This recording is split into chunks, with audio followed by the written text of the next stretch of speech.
समाज माध्यमावर पोस्ट केली आहे। इराणच्या दहशतवादी राजवटीबाबत आमच्या लष्करी मोहिमा संपवण्याच्या दृष्टीने विचार करताना आम्ही उद्दिष्ट पूर्ण करण्याच्या जवळ आहोत असं ट्रम्प म्हणतात। इराणला अण्वस्त्र क्षमतेच्या जवळपासही फिरकू न देणं आणि परिस्थिती उद्भवली तर अमेरिका त्वरित आणि शक्तिशालीपणे प्रतिसाद देण्याच्या स्थितीत असेल असं ट्रम्प यांनी म्हटलं।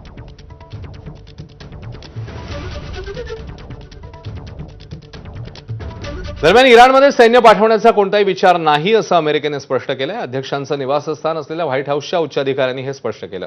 मात्र ट्रम्प यांच्यासमोर सर्व पर्याय खुले आहेत असंही त्यांनी म्हटलं। अमेरिकेच्या आखातात असलेलं सैन्य कोणत्याही क्षणी खरगपेट ताब्यात घेण्याची कारवाई करू शकतं, यालाही त्यांनी दुजोरा दिलाय।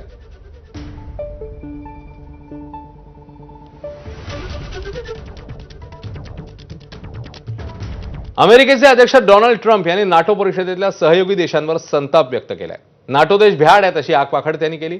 हॉर्मुझच्या सामुद्रधुनीच्या संरक्षणासाठी नाटो देशांनी युद्धात सहभागी व्हावं असं आवाहन त्यांनी केलं होतं, त्याला नाटो देशांनी वाटाण्याच्या अक्षता लावल्या।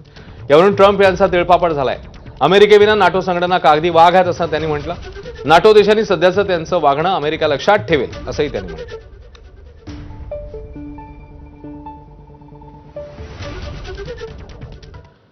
पंतप्रधान मोदींनी इराणचे राष्ट्रपती मसूद पेजेशकियान यांच्याशी फोनवरून चर्चा केली आहे। पंतप्रधानांनी इराणच्या राष्ट्रपतींना ईद आणि नवरोजच्या शुभेच्छाही दिल्या आहेत। तर आखातातल्या युद्धाच्या पार्श्वभूमीवर दोघांमध्ये चर्चा झाल्याची माहिती आहे। प्रादेशिक स्थैर्य आणि सागरी सुरक्षेवर या चर्चेदरम्यान भर देण्यात आलाय।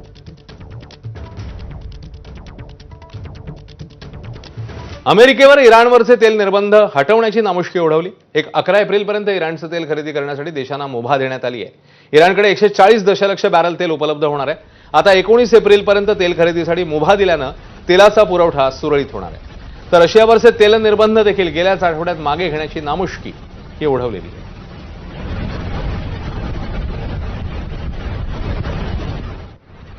तर हॉर्मुझ सामुद्रधुनीतनं जपानच्या जहाजांना परवानगी देण्याची इराणने तयारी केली आहे। इराणचे परराष्ट्र मंत्री अब्बास अराक्ची यांनी या संदर्भात सकारात्मक भूमिका मांडली आहे। या संदर्भात दोन्ही देशांमध्ये चर्चा सुरू असल्याची देखील माहिती समोर येते। आखातातील तणावाच्या पार्श्वभूमीवर एक मोठी बातमी आहे। ब्रिटनने आपले हवाई तळ अमेरिकेसाठी खुले केले आहेत। इराणवर हल्ले करण्यासाठी अमेरिकेला ब्रिटिश हवाई तळ वापरण्याची परवानगी देण्यात आली आहे। ब्रिटिश हवाई तळ अमेरिकेला दिल्यामुळे इराण संतप्त झालाय।